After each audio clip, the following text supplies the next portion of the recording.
geoholic.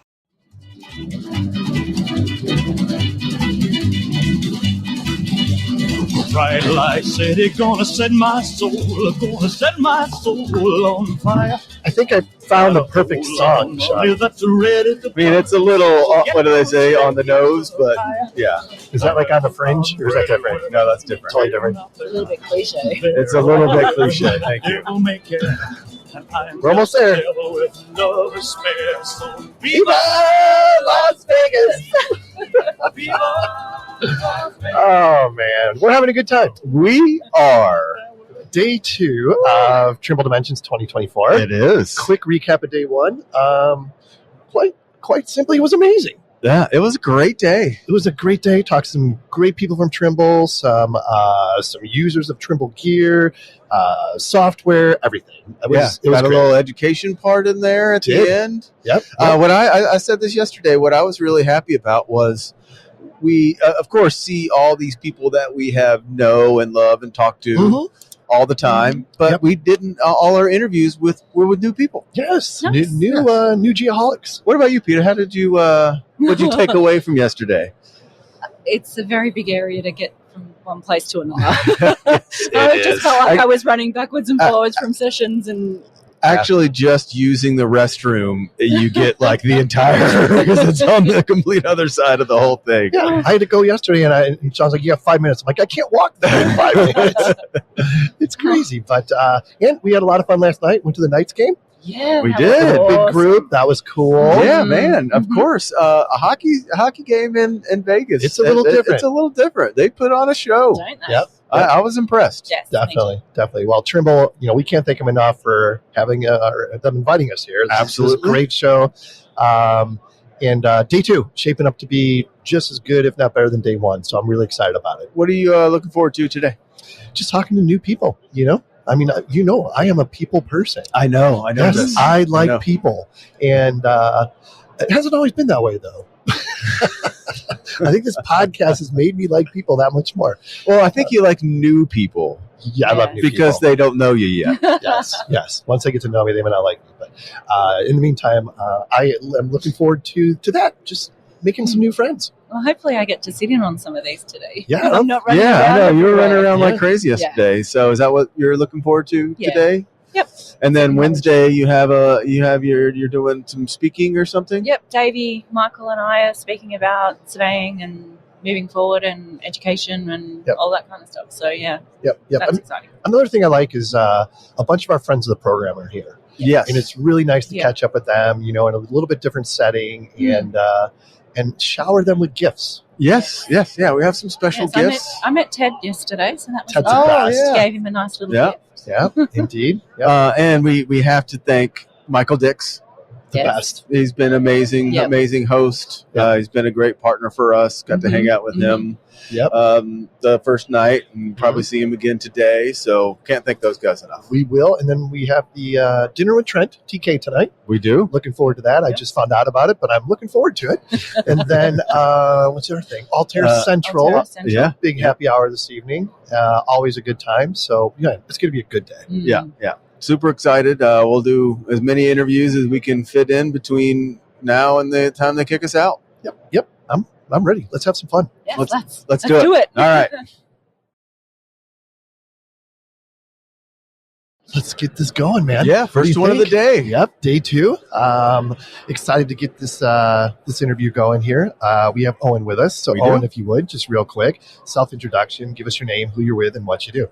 Absolutely. So my name's Owen Chamberlain. I'm a Trimble employee, so I'm here with Trimble. And at Trimble, I do a couple of different things. One of them is supporting the technology lab program. Okay. So we put our technology into some universities, students get to know us, that kind of thing. And then the other part of my job is more voluntary, but I'm deputy chair at the Trimble Foundation. Wow. And you've only been with Trimble a short time, right? 6 years, yeah. 6 years. 6 years. For some reason, I thought it was 2. But I know, 6, honestly, okay. Rob, the CEO, he put on a slide recently and it had like 850 years of service on this slide with like 18 people. So like people stay at Trimble a long time. I'm but a baby. at Trimble. That's awesome. Well, thank you for joining us. So talk about exactly what, we had Amy on yesterday, Amy Northcutt. It sounds like maybe you work with her a little bit. Yeah, I do. I'm on Amy's team, yeah. Perfect. So, the Technology Lab program is really interesting. The concept behind it for a long time has been we believe in the future generation, we see workforce issues, and there are different ways to overcome the problems we're seeing with resourcing. And the way we're looking to change that is we donate technology into universities who have got specialisms.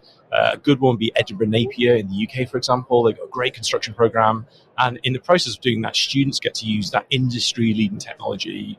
And then once they learn and understand it, they go into the marketplace. And they may or may not use Trimble technology there, but they understand from industry-leading edge what they are doing. So that's a big part of that technology program. Yeah, that's got to be really rewarding to be a part of that program. Yeah, it's huge, actually. And behind it, in Trimble, there's so much support for it. Like Trimble really does have this value of inclusion.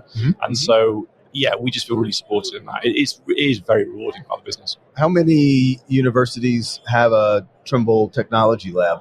It's around 33 at the moment, and we're all across the world. We're growing that program as well. Okay. So we're constant. Maybe I think about every year there's maybe 2 or 3 that we identify and begin to work with. How do you go about identifying those? Some of it is cold calling to us, and they go, "Hey, we think we'd be a good option." Okay. And we look at it and go, "Okay, let's do some work." Sometimes it's looking at the market and saying, "Who's the regional person here? Who is growing?" Construction students, say, in a part of the world. We're also more closely now looking at where have we got a regional dealer, and is there a university near that dealer? And so there's a really nice ecosystem that builds, because the dealer can support the university might help them recruit into the dealer, and that customer support becomes a big thing as well. So, and Trimble's all about that customer success portion, so we're working hard on that. Yeah. You mentioned success there. So, what is the mission or the goal of this effort? How do you define success? Such an interesting question. And, honestly, it's been a challenge because it is such a large and easy to, get lost in all the figures of business. But for us, success looks like, one of them is reach. So students who know who we are and that brand recognition. And we're beginning to see that through, for example, SketchUp for higher education, SketchUp for schools. The students are coming into university, pre-university, understanding who Trimble is. That's a great one. We're also working more closely now on research. So Trimble spends good money on R&D, and that's why we're a leading company. Universities are an interesting place for this because they're outside the company, so they're not positioned with any of the blinkers on. And we're looking now to how can we augment that research process that we do through research outputs with university collaborations. And, when I was a student, I remember testing things with people. Students really like to break things, and that's a really good thing when you're in an industry like ours. So we're trying to get students to kind of be some of our use groups for us and test Oh, them. yeah. I mean, that's a great audience to do that, right? Yeah. And I love it because they're just so straight with you. They won't buy it if it's too expensive. It's too complicated. I'm getting bored and going to the pub. It's like, and it's like, this is fantastic. Okay, well, because, I really hold that adults are just children in disguise. So I just think it's okay, let's get it out. They just learned some filters that the kids don't have yet. And that's what you want is the unfiltered feedback. So that's probably why my wife calls me her 5-year-old. I think those are different reasons for that. Hey, behind every great man is a great woman, in my opinion. So, that's right. So I'm curious, once you get into a collaborative agreement with a university, what is the involvement with Trimble after the fact? What happens then? Okay, so someone like me would be involved in that. So I hold the relationship between about 10, 11 universities in Trimble. Okay. And so I am, on a quarterly or half-yearly basis, I'm meeting with that university. And I'm asking some really simple questions. It's around, how are we helping and supporting you? Where do we need to improve for you? What have you been doing against the success measures? What problems you're encountering? What is the success you're seeing? And I just really want to reiterate that technology labs, to me anyway, are around that partnership. It's not about Trimble dictating or the university feeling like they have to scrabble to prove something to us. So in my other day job, so to speak, I'm finishing a doctorate in education, and so I kind of feel like I wear a couple of different hats. One of them is advocate for the university, because I understand the system, which is slow and kind of bureaucratic at times. But also I see the potential and the desire of these academics to work with industry and be be bleeding edge with them. Sure. So, yeah. And we were talking a little bit about with Amy, and I'm curious your take. How have you experienced with universities managing a curriculum that is always on the where the technology is changing, and you want to be on the leading edge, and how do you manage with the professors and the staff to still provide value to the students while the technology is changing? Yeah, it's such a great question. One of the reasons I'm at Dimensions, I've been speaking, but also I'm running some voice of customer sessions because, we need to understand where they're feeling like there's a lack of understanding or training in what they're doing. So we are constantly kind of looking at this now. We just did some research, actually, and one of the outcomes from that bit of market research was employers want skills they can understand. And universities are producing great students, but there seems to be a bit of an industry academic disconnect going on. Yep. So one of the things we're looking at is, hey, could we provide certification that students could undertake while they're doing their course? So this is not competing. All it is doing, I think, is creating a bridge, a language of understanding. So that at the end of a course, say they've done 3 years of A&D, architecture and design. In that, they've used SketchUp, maybe, which is one of our products. They might get a certificate in SketchUp Basics and then maybe SketchUp Intermediate. Hey, they can stick that on the resume or the CV, depending where around the world, and they can go to an employer. And it's not just like, I've got an A&D degree. It's like, I've got an A&D degree. Oh, I've also got this SketchUp. And it's like, boom, right, the employer understands it. Yeah. And so we can help keep that up to date while the professors are doing excellent work training that ground understanding of what A&D might be. Well, it's also a way to get the students to have some industry experience. I mean, if they're understanding industry platforms, industry software, then it always looks a little better on a resume. 100%. Yep. And actually what we're hearing from the universities is that the very nature of having technology lab is doing that because we have that connection now. So where we see technology labs, we see students that are really engaging in industry. And again, coming back to what I said before about the dealer, now we're kind of closing that loop and saying, hey, dealers, your industry, you're seeing it, you're another interface. What do you think? And they can start to come in and maybe do some training, or they can listen. And that becomes like a really nice network. Yeah, but I thought, talking to Amy yesterday, even getting SketchUp into like grade schools and middle schools, that type thing, that was pretty exciting to hear. Yeah, absolutely. I mean, SketchUp for schools is entirely free. I was saying before we started the recording, I used to be a high school teacher, so I moved off into industry, but I've always had this passion, and so I see how good that technology is. SketchUp for schools, entirely free. It's like a 3-minute install. We just did some teacher training in the UK, design technology teachers, and we said, hey, you guys, here's SketchUp, try it. And they all went, oh, we love this. And they've all taken it into their schools now. And I'm like, and honestly, there is no catch. It's free. Just use it if you want to use it. We're not going to push it on you. It's up to you. And they think it's great. But it's almost getting over that sense of what's the catch. And we're like, honestly, at this point, there is no catch. Like, it's great software and it's up to date. Yeah. Couple minutes left. Talk a little bit about Trimble Foundation. Oh, yeah, I'd love to. So I've been at the foundation 5 years. I'm now deputy chair. Trimble Foundation has got an endowment, and we work with a variety of different organizations.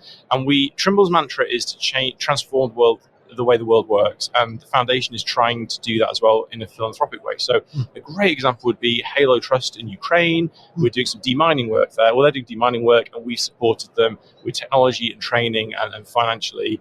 Another one that's close to my heart is Women Changemakers in Education in Ghana. So we've gifted finance to them, and they are supporting women in training, and then they go into their communities with some financial backing as well, and doing projects to transform their communities. So we work across the board, but think of it around, it's changing the industry, it's supporting diversity, equity, inclusion, and really like building equity with people that might not be able to access it. So I'm a huge, so much passion for the Trimble Foundation. Definitely check it out. Well, that's what I was going to say. The passion's amazing, right? It's so interesting to me when you talk to somebody who is so passionate about what they do, and you're just like, this person is the perfect fit for this job. Right.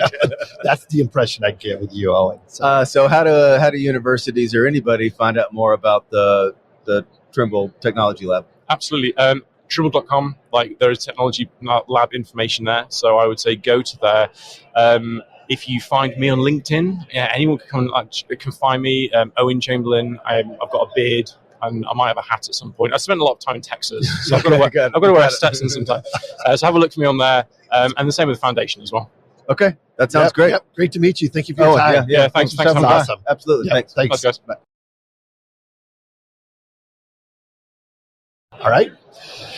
Let's do this. Keeping it rolling. Yes. We're off to a great start this Yeah, morning. day I'm two really is excited about really day shaping two. out to be something special. It is indeed. We got Mike with us. Yes, we do. So, Mike, if you would, real quick, self-introduction. Just give us your name, who you're with, and what you do. Sure. My name is Mike Cisar. My title is Senior Manager of Integration Partnerships. Okay. And I have influence within the construction software business within Trimble. And my focus is primarily on companies who want to partner with Trimble through a marketplace approach, right? So there are lots of different ways to build partnerships. Yeah, I know. So many questions. There are lots of different ways to build partnerships, and Trimble has pulled a lot of those levers. One of the bigger announcements during the keynote on Monday was the Trimble Marketplace. Mm-hmm. And the Trimble Marketplace, paired with App Exchange, is a culmination of an acquisition that Trimble made in January of 2023. Okay. So they bought an integration platform called Rivet, RYVIT, and I was on that team. So I am at Trimble because of that acquisition. You were with Rivet. I was with Rivet, yes. Okay. What is Rivet? Did they have a booth over here? That's a different Rivet. Oh, okay. Yeah, That's why you spelled it. That's why you spelled it. Okay. Yeah. So RIVET, they've been a couple things. I've watched them, but they initially built themselves as an HR platform. Oh, okay, that's right. And now they're payroll, I think payroll. Sorry, anyone okay. listening to this Rivet if I got it wrong, but yeah. So the Rivet that I worked for, RYVIT, we were based out of St. Louis, and that's where I cut my teeth in tech startups. Right out of school there. Yep. Had worked for a few. I knew nothing about construction, and a friend of a friend said, "Hey, you should come check out this up and comer, great team," and so the founder of that company was Tom Stepp, and he's a dear friend of mine. He's a mentor, and he's ridden off into the sunset after two successful exits. I'm very proud to be associated with his track record and with his leadership style. But I was sitting in the parking lot of another interview, a digital marketing agency. At that point in my career, I was like, I'll just go back into digital marketing. And Tom was my practice. Right? Okay. In my mind, I was going to practice on Tom because I hadn't interviewed for a while. And he and I just clicked so well on philosophies around taking care of customers. Yeah. And the conversation grew, and it was offer time. And I told him, I was like, listen, I will accept this offer, but I'm cautiously optimistic that this is going to work out for both of us because I know nothing about construction. He's like, I'll teach you. I was like, I know nothing about accounting. He goes, I'll teach you. I was like, I know nothing about construction accounting. Like, right? He goes, we'll teach you. I was like, but I do know how to take care of customers. I do know how to pull customer stories out, turn the criticism into feedback for improvement, and turn the praise into marketing language. Yep. And he goes, that's what we need. So you teach us that, we'll teach you everything else. Yeah. And it was such a symbiotic relationship within a startup. I was employee number 11. Got to see it grow to 40. Wow. And I was honored to be part of the leadership team during the acquisition. That was a huge feather in my cap personally. Yeah. And now at Trimble, we had an inkling, an idea for a marketplace at Rivet. And at Rivet, we were not associated with any of the big technology companies. So we got to play with all of them, right? Mm-hmm. So it was Vista, it was Spectrum, it was Sage 300, it was Sage 100, CMIC Foundation. Like we built an ecosystem around multiple ERPs. And we pulled that into Trimble on the other side of the acquisition. So last year, I was focused on a marketplace, and we called it Data Exchange. Okay. Data Exchange served its time and place as a Band-Aid to essentially highlight the integrations that were being built on top of the App Exchange platform. So on the other side of the acquisition, you have App Exchange as an integration platform. That is the connective tissue for Trimble Construction One as a platform that now moves data across all those systems. Externally, the App Exchange platform serves as the gateway for data movement between third parties and Trimble products. Layered on top of that is the data exchange marketplace. That was what we called it last year. Yeah. This year, we up-leveled it to Trimble Marketplace and said, well, in order for us to live up to that name, what has to be true?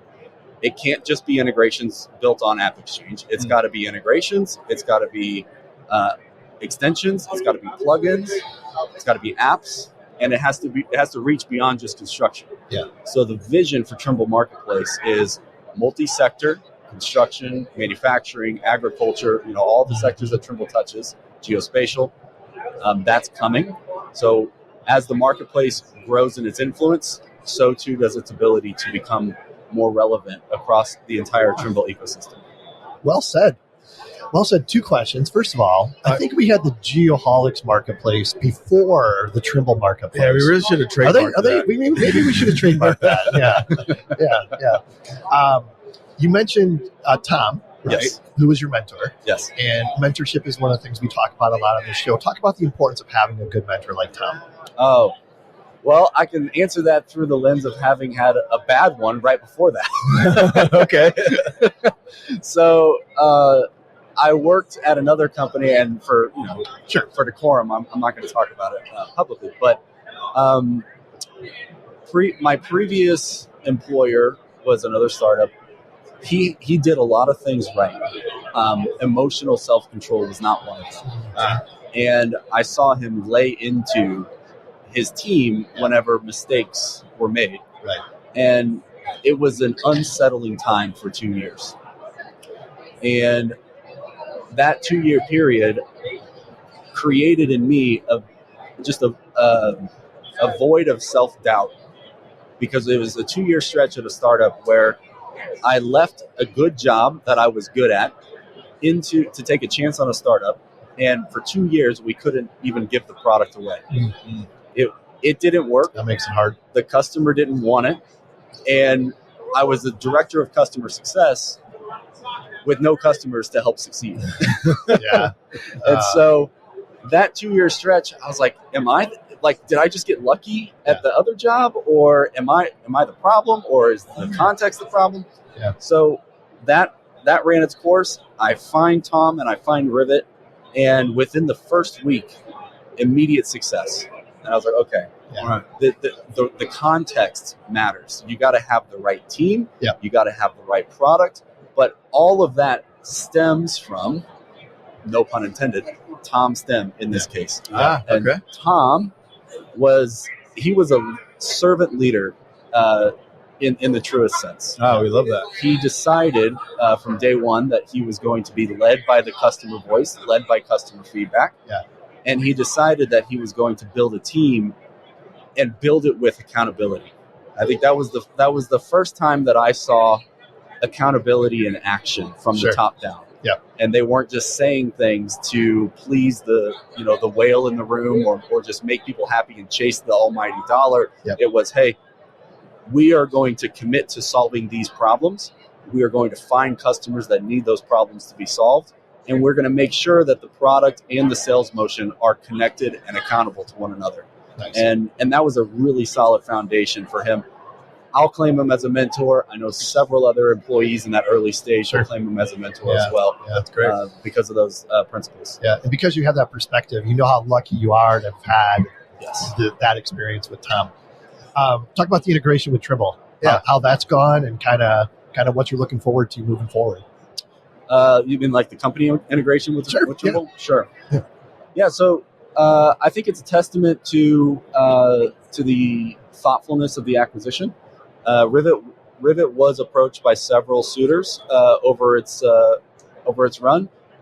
Tom finally pulled the trigger on, obviously the value was there, but the strategy for how the team and the product are going to be leveraged for growth after the acquisition. Yeah. I think the stats speak for themselves. We have had 0 churn on employee since the acquisition, and we're 20 months out. I mean, January was 2 years. Yeah. So Tom's literally the only guy who's not at Trimble anymore, and he was just ready to go be a dad. Yep. Right. So more power to him. Yeah. We're all very happy for him. Yep. But it was a bittersweet moment when he told us, And it was bitter because we weren't going to have Tom, but it was sweet because we all knew what he was telling us in that moment, which was, hey, you are all leaders. You are all the best at what you do, and you are all ready to take on more responsibility and drive more influence within Trimble. Right. And that has been true over the last 4 months since he walked out. Yep. Without Tom, people now stop asking for Tom's input and they ask the team's input. Yep. And that has given us the opportunity to spread our own wings. And it's been good. That's awesome. I'm curious, backing up a little bit, for those that weren't in the keynote, I'm curious on some of the integrations. And so can you give us some examples of where there's been some successful integrations, and where do you see that going? Yeah, so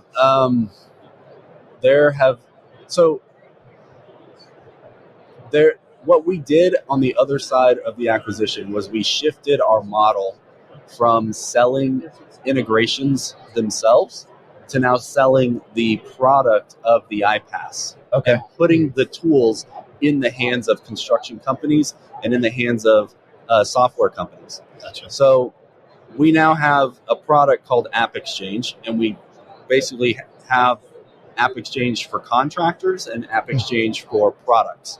So if you're a contractor and you want to build your own custom integrations within, in and among your own tech stack, the App Exchange product and the user interface has made it possible in a low code and sometimes no code environment for your team to create the automated workflows that are perfect and custom built for your project management lifecycle, your corporate management philosophy.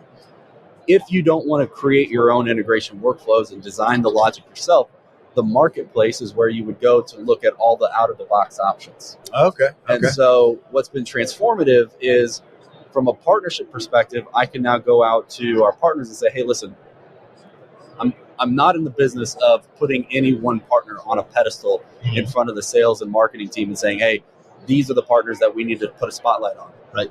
There's too many partners. So it would just create white noise. But what we can do is, with the customer base, we can say, hey, we hope that you choose a Trimble product to solve your problem and drive success for your team. But we understand that we're not solving all problems, and we're not perfect in all cases for all situations. Mm-hmm. In those cases, consider taking a look at Trimble Marketplace, because we have hundreds, and that's going to scale up, of companies that have been vetted through either a partnership motion or their technology has gone through a qualification process. It just clicked. I get it. Yes. So I can put the marketplace on a pedestal and say, hey, solve your problems with Trimble products, and then solve everything else with Trimble Marketplace. And that's how we grow an ecosystem where the sum is greater than the parts. I gotcha. So are you part of the vetting process? I am. Gotcha. Okay. I get it now. Hey. It took 12 minutes, but it finally clicked. I love it. What else do you want to get out there, Mike? What else? I mean, if you're out there and you have not been to Dimensions yet, okay, you should come to Dimensions next year. That's fair. Dimensions has, in my personal experience, I've witnessed first Viewpoint collaborate. So back in 2019, Trimble had just acquired Viewpoint, but they did not merge their user conferences yet. So my first experience into all of this was Viewpoint collaborate. And then COVID happened, so it was a 2-year pause, and then 2021 came back, and you have Dimensions Plus, which was Dimensions and Collaborate together. And now it's just Dimensions, and this conference has just gotten bigger and better every single year. You get a sharper focus of the content for continuity's sake. Mm-hmm. You have a perfect blend of commerce and education, and you get, because it's been at the Venetian the last few years, you get this amazing, just like let your hair down experience wrapped into a highly collaborative environment where you can get your questions answered, and you can go learn about new opportunities to leverage technology, both hardware and software, for your business. Yeah. Hey, we're not going to argue with that. I know, right? Can confirm. Can confirm. Yeah. Well, Mike, thank you so much for your time. This has been a great conversation. Inspiring. I feel inspired. I know. I love it. It's going to be a good day. I got a feeling. All right. Thanks, man. Happy Tuesday. Yep. Okay. Here we go. Another good one lined up here. Looking forward to this. That is correct. From some of our new friends from DroneDeploy. Yeah. Love those guys. Yes. We had such a good time at their event here a few weeks back in Scottsdale. So well done. Incredible. The drone show. The drone show, yeah. I didn't even know that was happening. I was really? pleasantly surprised. That was so cool. So cool. So we have Andy with us. Andy, if you would, just kind of give us your name, who you're with, and what you do. Yep. So Andy Pavletich. I work for DroneDeploy. I'm Group Product Manager and look after robotic automation. So trying to automate reality capture using robots, dock drones. Nice. I was actually originally did a couple of years at Trimble as well, so it's a bit of a full circle moment to get back here to Dimensions in maybe 2016. So it's good to see a few familiar faces, but cool. I'm back. What were you doing when you were at Trimble? I was a product specialist, and then that's when I sort of started into product management career. So I was looking after the energy sort of utility space, doing inspection, pipelines, linear infrastructure. So yeah, it's crazy how big this conference is. Crazy, the scale is. I forget how big it is. Bigger, right? That's awesome. Yeah. So have you lived in a few different places then, as a result of these different opportunities? I've mostly lived out in New Zealand, but I've traveled a lot. I've spent a lot of time in the US. So I've been here a lot, which is great, all around the US. And then I lived in London for 3 years as well. So I've been around a bit, which has been nice. Very cool. So people that don't know who or what DroneDeploy is, kind of fill us in a little bit on that. Yeah, so DroneDeploy is a market leader in reality capture. So we do that from the air, from the ground. So we like to sort of say that unified platform. So all your aerial capture, we do a lot of construction. It's probably our main sort of customer. So this conference is a great one for that. On the ground with 360 cameras, we've got 360 products. We acquired Struction Site a couple of years ago. So I've got sort of the market leader on ground as well as aerial now. So yeah, we're in a sort of good position, and now we're just trying to add sort of more intelligence onto that to really give people the insights and the answers they want rather than a lot more data.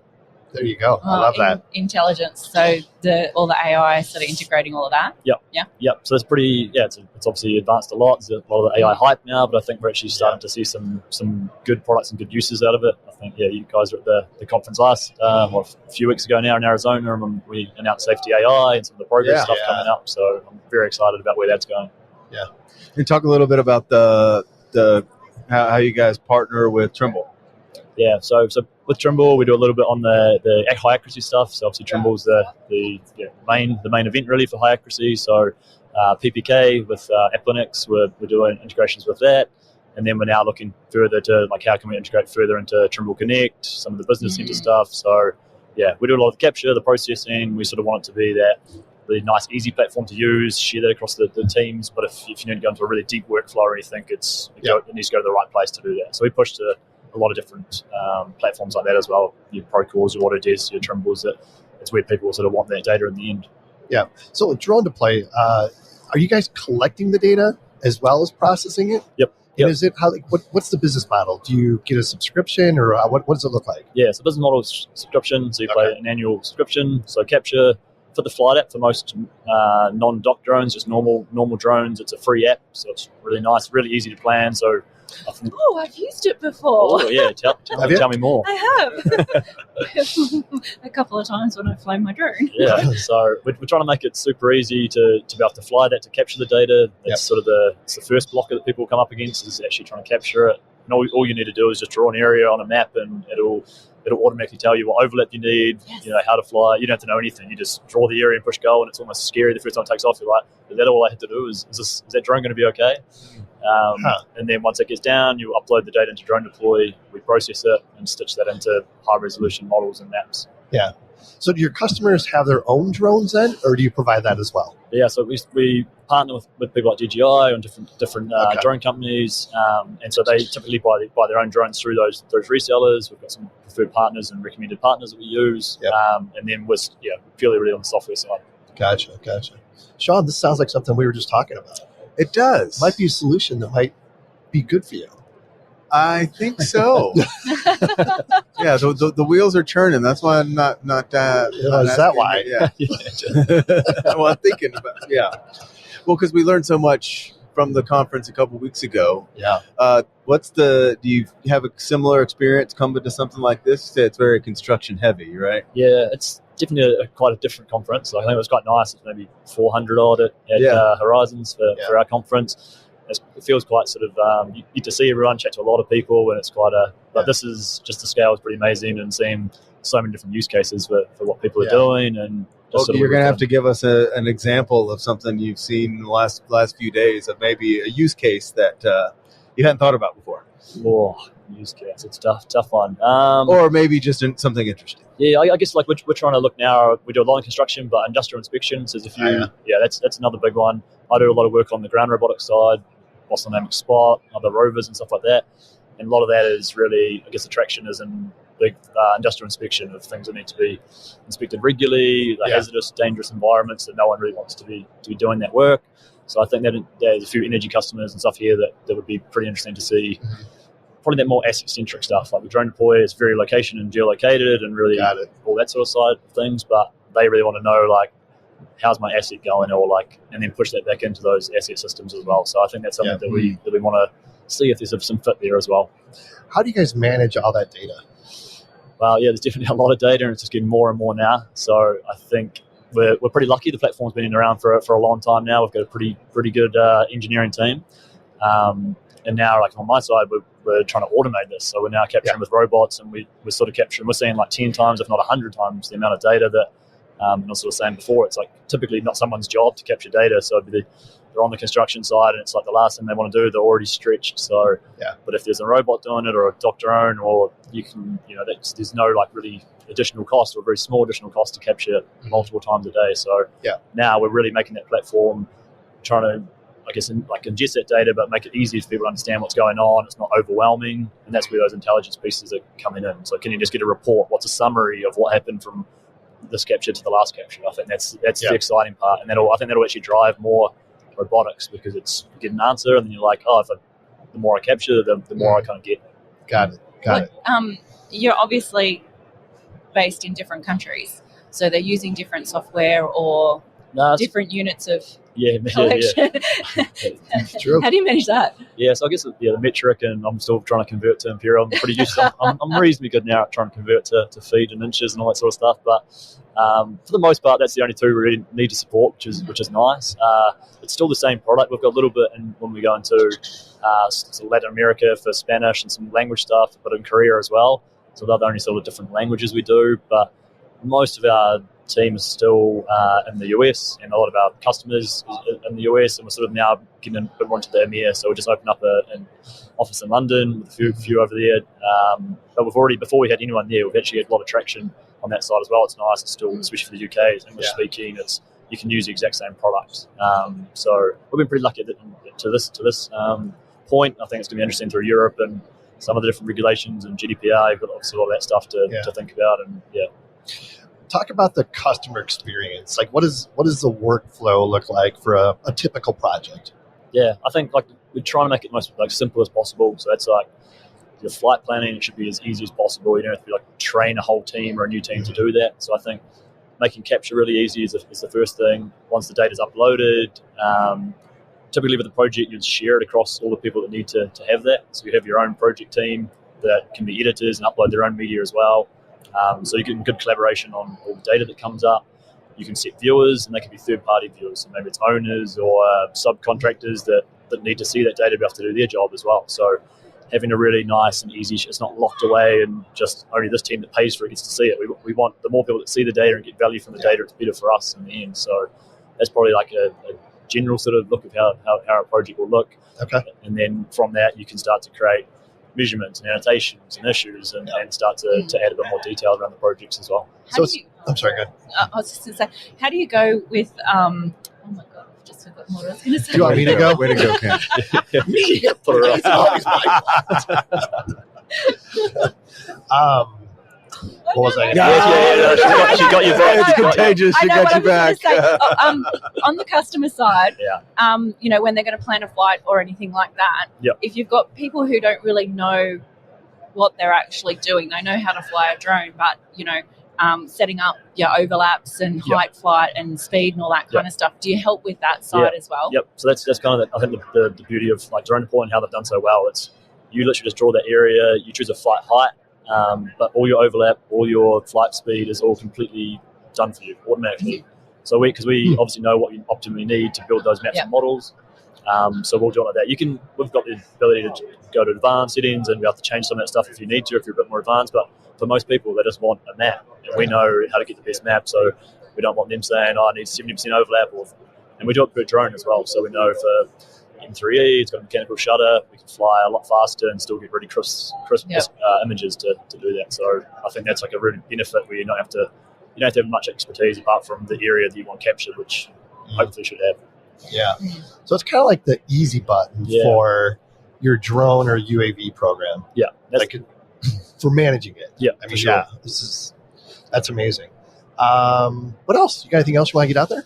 What else? I think the unified part now is really interesting. Like chatting to a lot of customers, they're doing a lot of ground capture as well as aerial, and having two different products or two different logins. It's tough. It's tough to share that across different teams as well. So just being able to have a platform where you can just change from interior to exterior, you can see it all on floor plan, and it gives good context as well. You quite often you'll need to go see something that's exterior to figure out where you are, and then you can jump into that floor plan and have that 360 stuff. So I think it's an exciting space. All the AI stuff, we'll talk about the intelligence, and I think that'll drive a lot of the robotic stuff that I'm working on. So hopefully that's good news for us. Yeah, well, eventually you're going to need another AI to come out for all the industrial inspections and to further automate that. Yeah. So that's an interesting one as well. There's like a lot of super high value use cases in that. Like we have some mining customers that have conveyors like on most of their sites that are these massive conveyors. And like if that conveyor goes down, just one of those conveyors, it's like $16-18 million a year. And it's caused by pretty simple things like overheating rollers or idlers. And it's like if they find those too late, it rips an entire belt. They're down for a few days. And they're not easy to get to. No, not easy to get to. It's not easy to. Yeah, these are not small conveyors. These are massive belts. So those kinds of use cases where we're already getting a lot of the data collected there, but if you could just know that this roller is a bit hotter than the rest of them, should we go and check that out, or I can at least replace that roller before it gets. So there's a lot of, I think, use cases that are really interesting that are super high value just out of the box. Nice. Awesome. Great stuff. Awesome. Anything else, Peter? Do many people use Spot? Yeah, it's a good question. It's still not overly used. It looks pretty expensive robot. Very capable. So it's the most capable robot. But construction's a very tough industry. Like interior, that's probably the toughest you could have. Like interior changing environment. So you've got it doesn't have GPS. It doesn't know where it is from the sky like a drone. A drone is very easy compared to a ground robot indoors at least.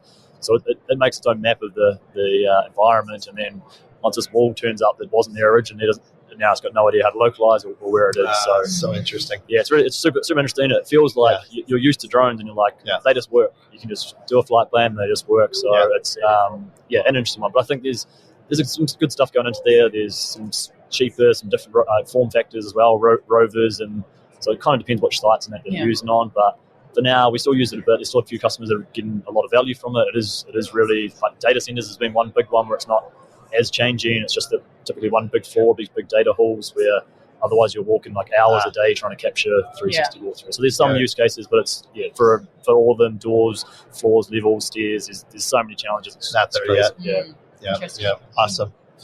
All right. Well, Andy, thank you for your time. It's been great. Worries. Thanks for having me. Really interesting. Yeah, enjoy the rest of the show. Thank you very much. All right. I love it when a plan comes together, don't you? Right? It is just amazing. Fate is an amazing thing. It is. Yep. We've got two guests here that karma just steers you together. Yes, they had no idea they were going to be on a podcast today. Right? And they're both a little nervous. I know. So we're going to have some fun I don't know with why this. we have so much fun when people are a little nervous. That's true. All right. Self-introductions real quick, Julie, if you would. Just give us your name, who you're with, and what you do. Yeah, my name is Julie. I'm a land surveyor for Atwell. We are a consulting firm in the United States of America. Awesome. Which office are you based out of? I am out of our Southfield, Michigan office, which is just outside of Detroit. Is that like the main office? It 'Cause is. You guys are like a Michigan-based company, right? Yeah, we did originate in Ann Arbor, Michigan. Ann Arbor, okay. Was the original office, and now our corporate is out in Southfield. Perfect. So, but I'm not corporate, so awesome. that needs to She wants to make that clear. Yeah. I am not on the corporate Right. side. Not on the corporate Right. side. Okay. Surveyors don't want to be corporate. That's I her can tell you that literal, right now. literally her first introduction ever. It's just, Hi, I'm Julie. I'm from not corporate. Southfield. I'm not corporate. Something like office What space or about you, Chris? My name's Chris Daggett. I am a project surveyor for Atwell. I work out of the Cleveland office. I've been using Trimble for 15 years. Nice. And it's just been, I do a lot of training and stuff within the company to kind of get people. We're acquiring companies left and right. bringing people up to speed. So this is your first time coming to the Dimensions Conference? Second. I came last year. Okay. I was here 2 years ago. Yeah, we were here 2 years ago as well. We weren't here last year. So, like, what type of projects are you guys working on? Julie? I do half and half with a lot of power and energy stuff, Yep. and then a lot of commercial.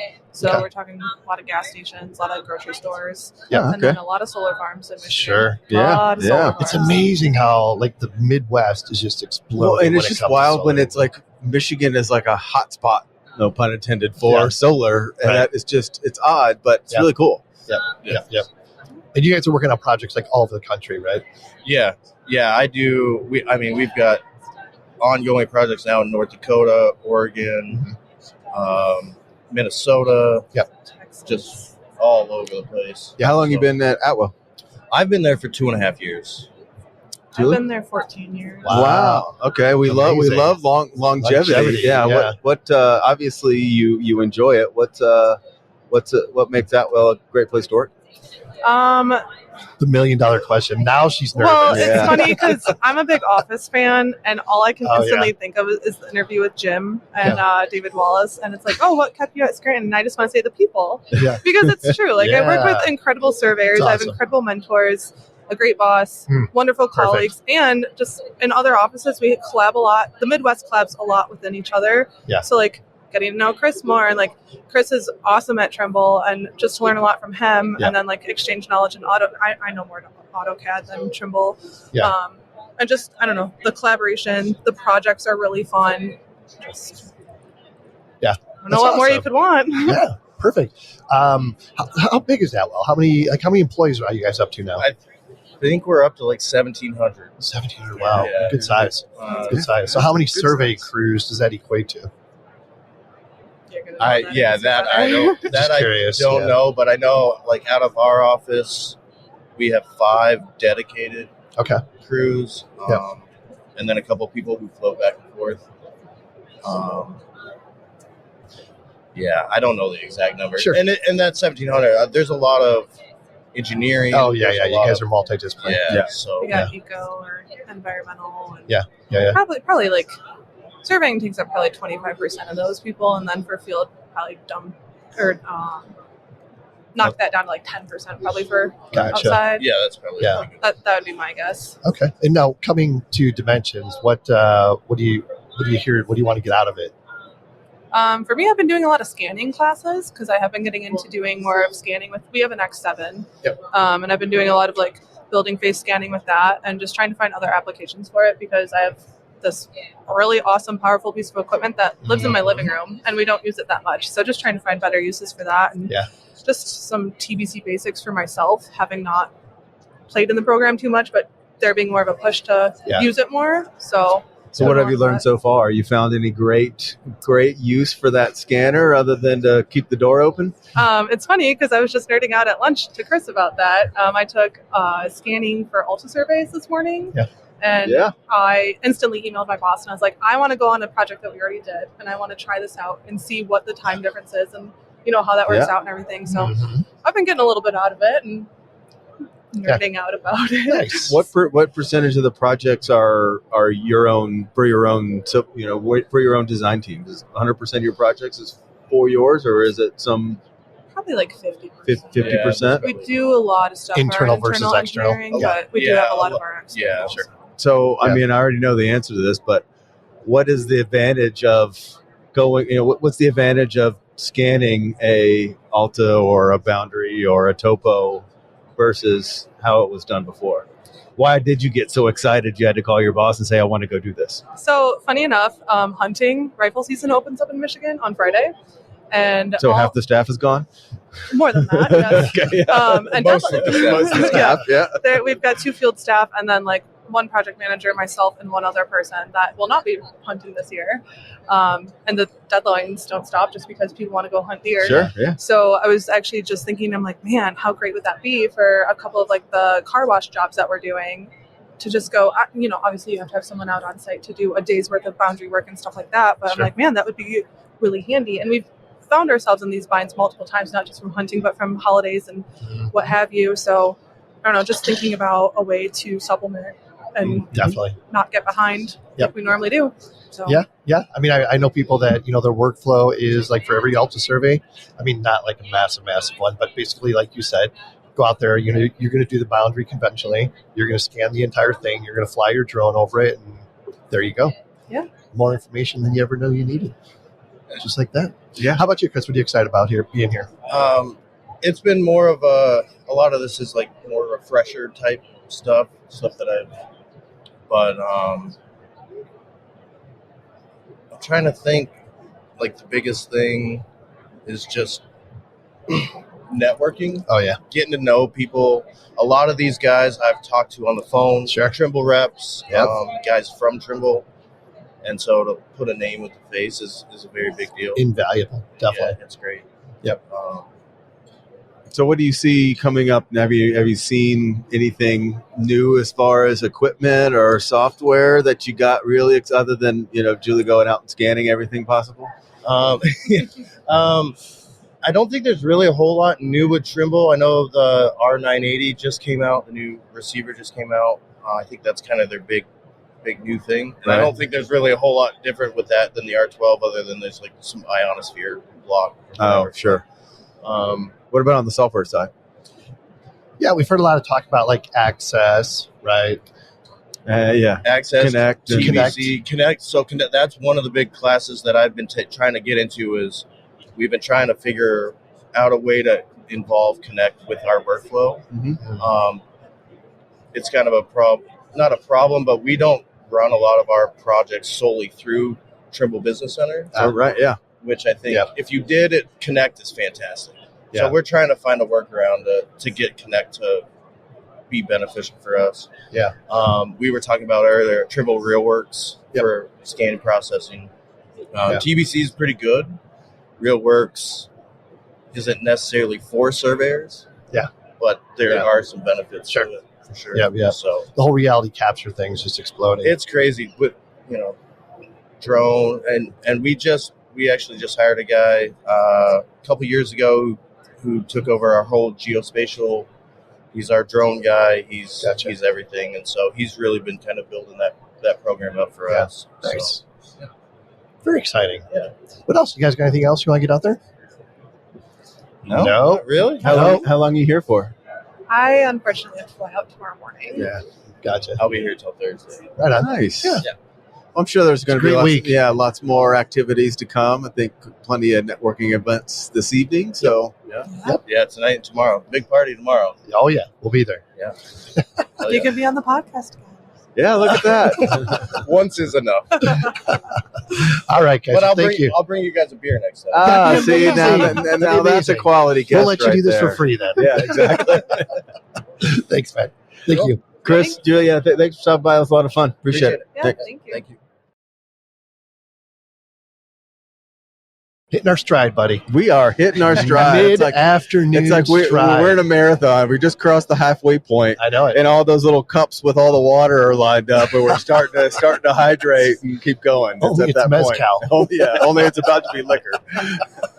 All right, this will give you a good one. We get a couple guys here. Real quick self-introductions. Mickey, if you go first, just name who you're with and what you do. Yeah, absolutely. Mickey Kocemba with Mortenson out of the Twin Cities, Minnesota. I'm a senior lean innovation manager, and I've been coming to Trimble Dimensions for the last 10 years. Oh, wow. Okay. 10 years. Wow. Okay. All right. How about you, Eddo?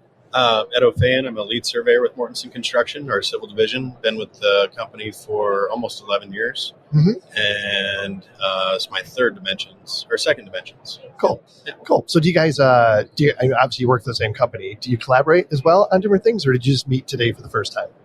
No, Hey, you work at the same company I do. What do you know? I just want to know what I'm working with here. No, we've been working together. Honestly, it's a funny story. So before working for Mortenson, I used to work for the local Trimble dealer in town. Okay. Mortenson was one of my customers, and I actually met Eddo when he was fresh out of school. 20. Yeah, just a young pup out in the field. And I was training him on GPS equipment, how to use our bases, rovers, everything like that. And then a few years later, I had the opportunity to come and work for Mortenson, and we reconnected, and we've been working together ever since. So nice. So a circuitous route to getting there, but we're working together again. Yep. Awesome. Talk about Mortenson just a little bit about the company culture, why you guys love working there. Yeah. We assume that's the case. Oh yeah, I'm assuming it's good. I definitely wouldn't be here if it wasn't good. Fair. They've treated me very well. So, no, Mortenson as a whole, I mean, they do a lot of things. They do commercial stuff, renewables, E&I, that sort of thing. And we are in the civil division, so heavy earth moving, that sort of stuff. And we're really starting to kind of break out in that into the heavy earth moving side of things. We got a lot of site development projects that have been coming up the last couple of years. Cool. So moving some big earth moving opportunities. Yeah. Some of those hyperscale sites that you're seeing across the country, Yep. In excess of, 3, 4, 5 million cubic yards in a short period of time. So, at our peak, we're moving 30, 40,000 cubic yards a day on some of our sites. Crazy. One data center we're working on in the Midwest, we've been out there for the last 3-4 years. Initial phase of construction, we moved 3.4 million cubic yards, and to date, we've moved 7 out there. So we're not afraid to move big dirt. Yeah. The civil group as a whole, we've been around since 2011. Okay. We initially started up just supporting our wind and solar groups internally at Mortenson. And then we've really matured as a group and are pursuing a lot of pretty unique projects. Sure. The last few years especially. So.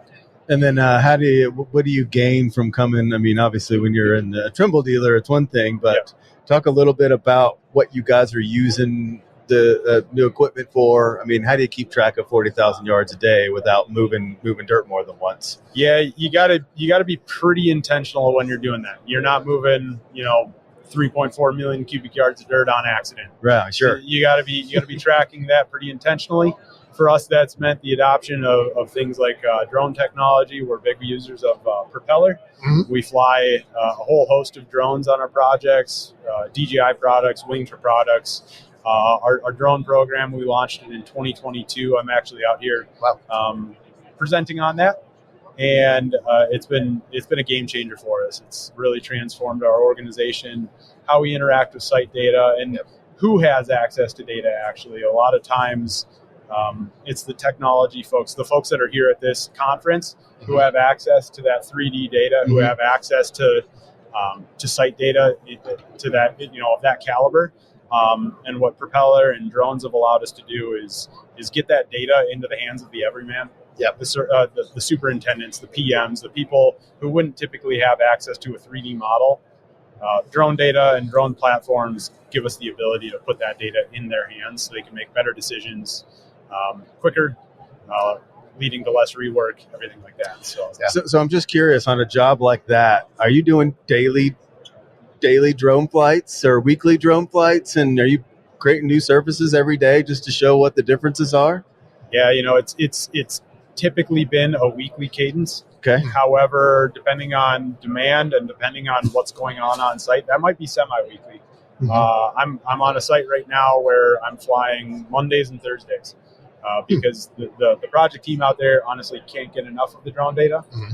It's become central to everything they do. Wow. It's part of every meeting they're in. It's part of every pod meeting, every pre-mob or pre-task planning meeting, everything like that. So they can't get enough. And something tells me you're not making a new plan set and printing all that out and handing it to all the supers every morning. I mean, how does it go from what you do and how you get it in their hands? Right. And that's kind of, you're hitting on a trend or a shift, a paradigm shift within the AEC industry in particular, which is, paper-based plans to model-based coordination. Oh, so right? you know this deal. Huh? Yeah, exactly. You're kind of speaking our language here. We're definitely not printing out new plan sets or anything like that. It's a lot of model-based or reality capture-based coordination with internal and external stakeholders. So making sure everybody's on the same page. And again, that's where platforms like ArcGIS, Propeller, in some cases, DroneDeploy provide a great platform for all of our team members and subcontractors, stakeholders alike to interact with that data. There's so many different ways to do things these days. It's crazy. Yes. It's crazy. It's like you touched on earlier, like the democratization of data is what we're looking at this point, right? Big word, I know. I know. That's like my tagline in my presentation. Is it really? Yeah, absolutely. Everybody's stealing it. It's not great. So on the survey side, do you guys have like a really robust survey operation within Mortenson, or are you managing surveyors that you're outsourcing to? Yep. So we started off really small. Like Mickey said, we started in 2011, and it was essentially me and another guy. I didn't join until 2014. But, it's slowly grown, but we've seen a lot of growth in the last 4 years. We went from, 4 or 5 guys and gals bouncing around different projects in the country, and now we're at 27, 28. Yeah. Somewhere in that neighborhood. Yeah.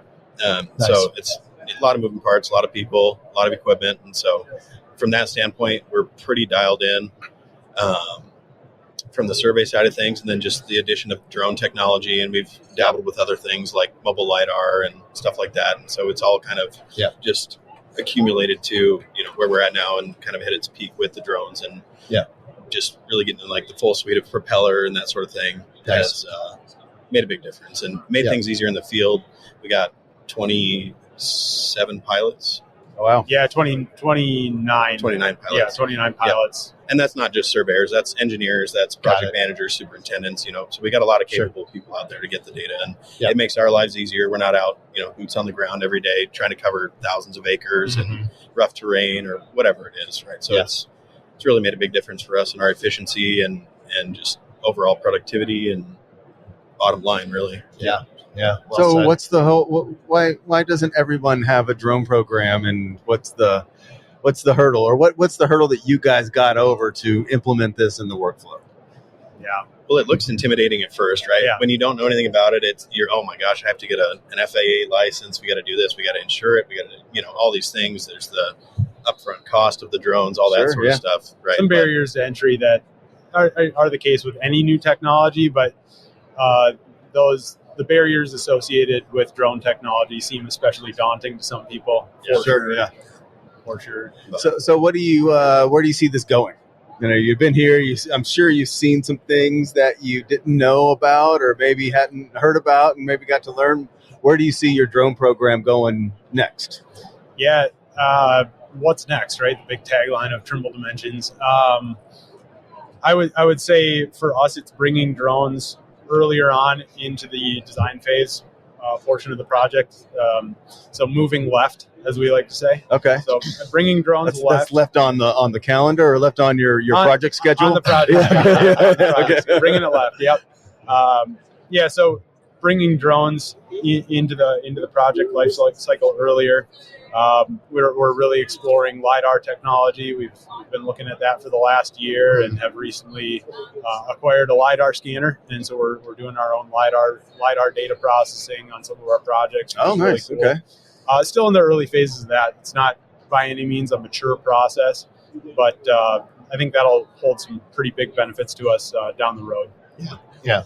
Well, a lot of this AI tech that's coming out nowadays, it's crazy. Yep. And seeing some of it just a couple boots down, being able to pick out a traffic cone across your whole aerial imagery, pick out each and every one, geotag it, all those things, that's going to be huge. Yeah, especially for us and some of our processes up front in the design phase stages. And some of the autonomous technology that's coming aboard. I mean, it's getting crazy out there. Right. And I'm sure you guys talked to the DroneDeploy guys, and some of they've got some safety AI coming out with drone and photogrammetry like that. I'm sure for you guys could be a game changer. Oh, absolutely. Yeah, safety. I mean, one of the key pillars of Mortenson, everything we do is about zero injuries and getting everybody home safely every single day. Yep. And so anything we can look at that will reduce the risk of injury, reduce the risk of property damage on our projects, we're going to be looking at that. So whether that's drone related, whether that's hardware related on our heavy equipment, that's something we're looking at here as well. It's making connections and doing what we can to make sure everybody gets home safe. Awesome. And so you guys are on the civil side, we're close to our hearts of, bunch of dirt moving. But you guys also, Mortenson in general is a general contractor. You talk a little bit about how you interact and how does the geomatics and the drones come into play on the vertical construction side, and is there I'm guessing you don't just move 7 million yards and fly it every day and then walk away and say, okay, good luck, guys. I mean, you tie that in later, right? Right. And so, Civil acts as an internal partner to a lot of our commercial operating groups. So we'll do all the earth moving for wind, solar, data centers. But then, there's a civil component to every commercial job. Yeah, right, sure. Right. And so it's got to sit on something. Right, exactly. The civil use case for drone technology is a little more cut and dry. The value add is a little more obvious. And so that's really allowed us as a group to excel and lead the way in terms of drone adoption as an organization. And with some of the work we've done, some of the mistakes we've made through the years, other operating groups within Mortenson are able to learn from those lessons and make decisions accordingly. So we are seeing a faster paced adoption of drone technology in about the last year or so with our commercial groups. They're using it for everything from facade inspection to just general site utilization planning on some of our projects, some of the large scale mapping, maybe not so much with the earthwork emphasis and daily production, but just with site coordination and everything that comes with that. So absolutely. Yep. And are you guys fully utilizing the software packages like Access and everything else that goes along with it to improve those workflows? Not so much Trimble Access, but anything drone related, all that's going through Propeller. Oh, yeah. Okay, yeah. Scrub it out, whatever we need to do, and then we can bring it into AutoCAD, like Civil 3D or to TVC from there. Yep. And obviously it makes sense for you guys to kind of like outsource that part of it, right? And they just make it so easy at this point. Well, and that's just it. I think a lot of people a lot of people look at drone technology and they think that they have to be the ones processing the data. Yep. And I'm fighting that battle currently right now. It's the kind of thing where it's like, you're not an expert in it. Don't think you have to be. Press the easy button. Yeah, and there are a lot of companies that are happy to take your money and do that for you. It would have been done by now. Yeah.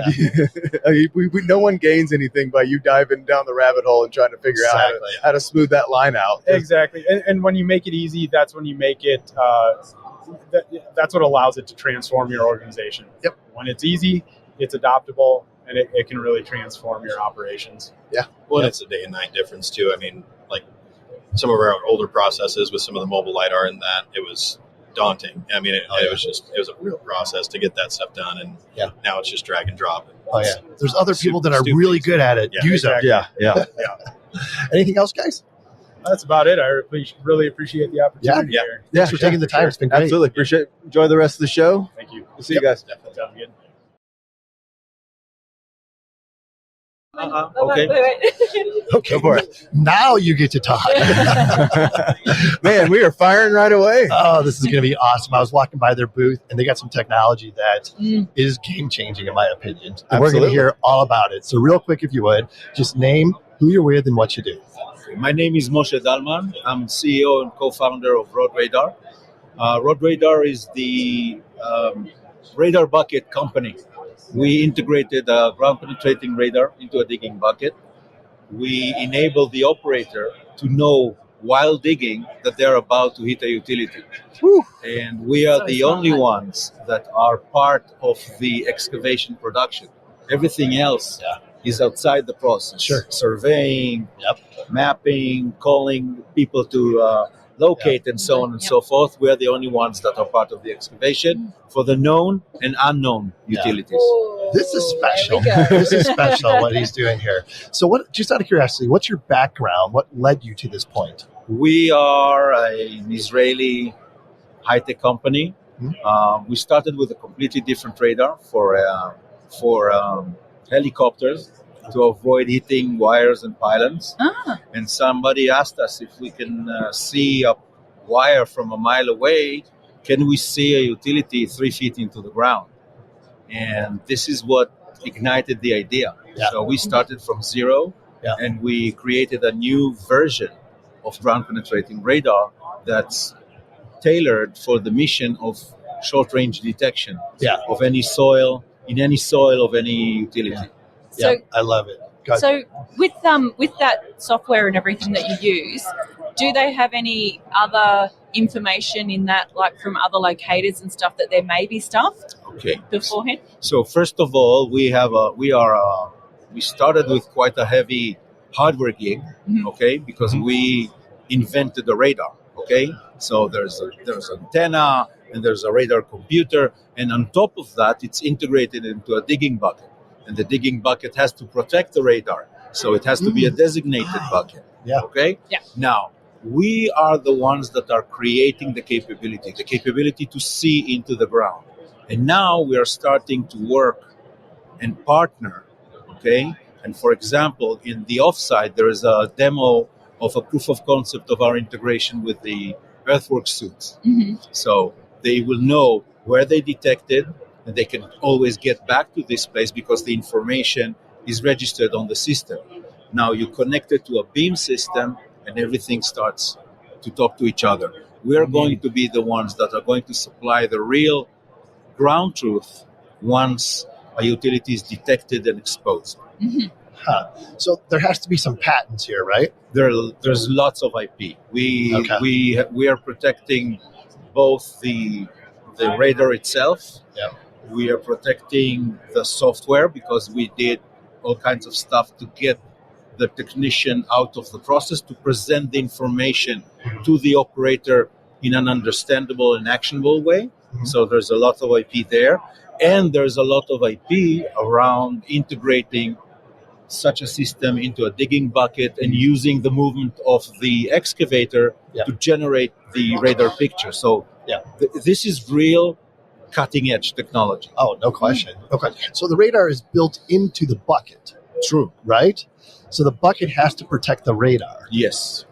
And I'm sure there's certain materials that only the radar can penetrate, and maybe others not so good. So what's the bucket made out of? Okay, the bucket is you're talking about a real problem, which is that anything that transmit and receives, metal is a big problem. So we had to get over this. So this is why, if you look at our bucket, the antenna is at the bottom.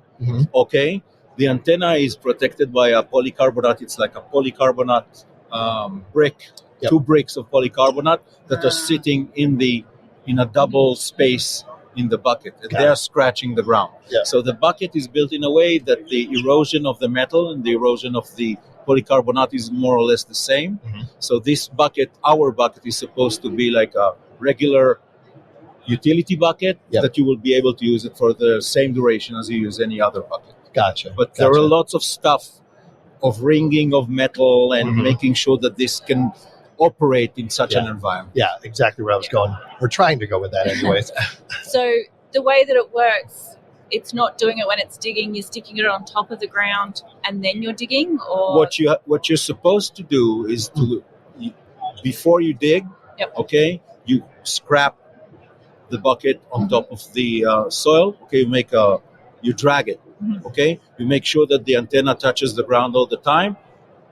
The system generates the picture, tells you where the utility is or isn't.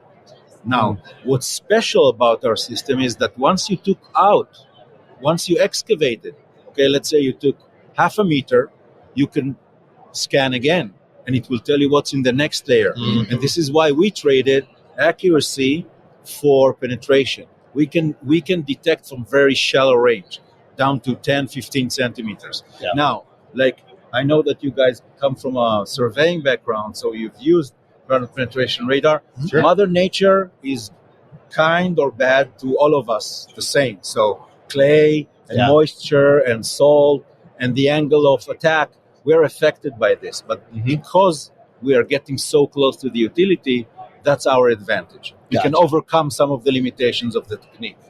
And what about the depth? How deep? It really depends on the soil type. Okay, wet clay, it will be very shallow. Dry sand, it's down to 3 feet. Okay, all right, yeah. Wow. And then what? How accurate is the picture, or what you see? Is it a box, or is it? Can you actually? We give a point. Okay. First of all, we give a point. We say where it is. We know we can be more. We're giving a range on depth because we want the operator to approach the target carefully We don't want to give a number that they'll feel sure about it. But on the distance, we're very accurate. We're giving the precise place.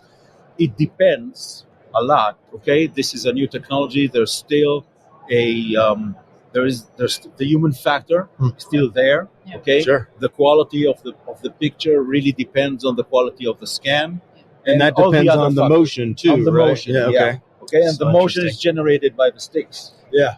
So then the operator has a screen inside the cab Yes. that's giving them real-time feedback. Exactly, and what we're now working on is integrating ourselves with the other screens that are there, in order not to add a new screen There you to go. the cab. Yeah. Okay. Interesting.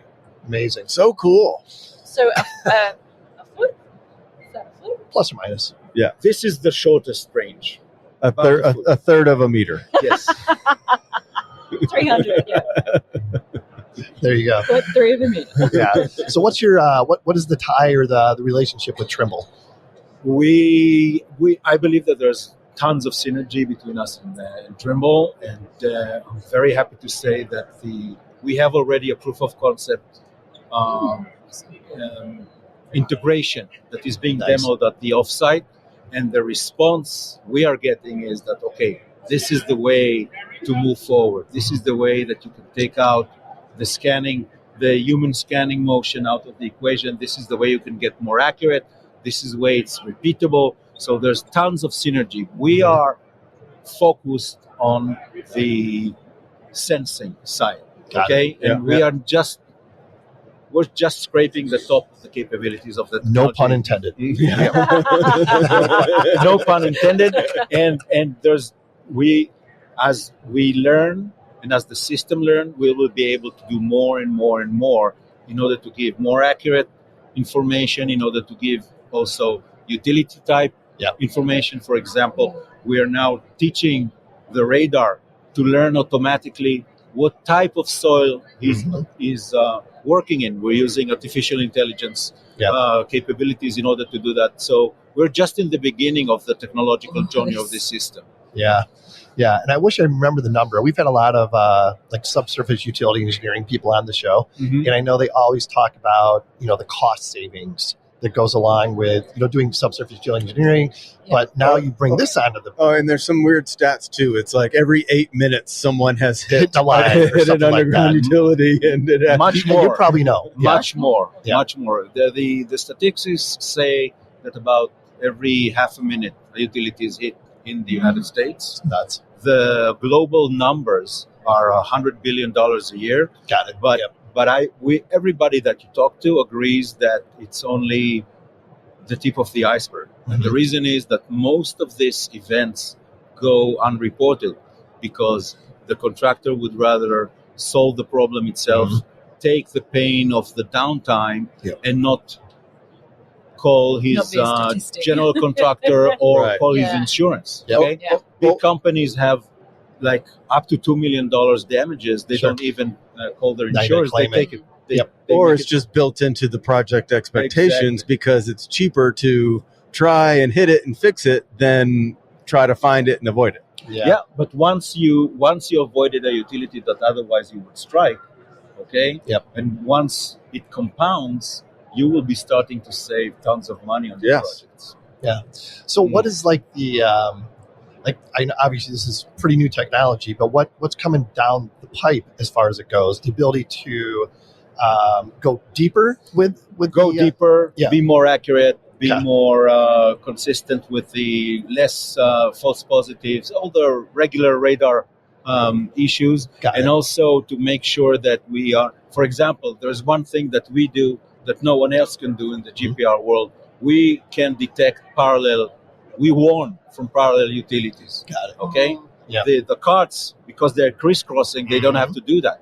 But once we are digging in a trench, and the utility is parallel to the trench, we have to give the warning. So we have developed this capability. How far out wide? We have 18, 24, and 36-inch buckets. And it stays within the bucket width? Yes, yes. Because how would I say that? Our approach is that the part that hits the utility is the bucket. So we want to make sure that the bucket is covered. Got it. Sure. Yeah. Genius. I love it. How can people find out more? Visit our website, rodradar.com, and come and visit us at our booth at the show. And best, go to the offsite and detect a utility yourself using our technology. So cool. Did you do it when you were out there? Cool. No, I didn't have enough time. Yeah. Maybe next time. Maybe next. Well, thank you, sir. This has been a Guys, great conversation. thank you very much. Yeah, appreciate it. Yeah, thank you. Thank you.